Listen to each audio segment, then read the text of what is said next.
सिंध का सकाफती दिन पूरी दुनिया की तरह पाकिस्तान भर में बड़े जोश और कौमी जज्बे के साथ मनाया जा रहा है। सिंधी सकाफती दिन पर हैदराबाद में शहरियों की जानिब से सिंधी सकाफती लिबास जेब तन करके अपनी सकाफत का कौमी दिन मना रहे हैं। शहरियों की जानिब से रैलियां निकाली गयी जो शहर के मुख्तलिफ रास्तों से होते हुए प्रेस क्लब हैदराबाद पर रखी गई तकरीब में शामिल हुई, जहां शहरियों ने सिंधी गीतों पर रक्स किया और अपनी सकाफती ईद को खूब एंजॉय किया।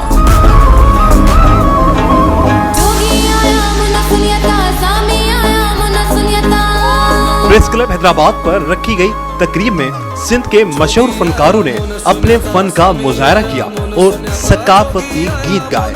शिरका की जानिब से मशहूर फनकारों को फूल निछावर करके उनके फन को सराहा गया।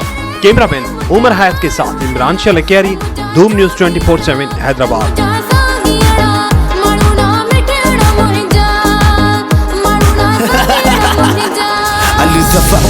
Rockstar, Mustagar, Rujfat mo rockstar, आप बोलो आने हम मुद्दो सिंध सोनो लतीफ सिंध में, मुझे लाल लतीफा सिंध में, मुझे सोना शरीफा सिंध में, मुझे शाह इब्राहिम सिंध में। हाँ अजक टोपी शाना या सिंध जी या पहचाना, मुझे म्यूजिक बनाया हूँ बादशाह, मैं तो याद बनाया हूँ बादशाह।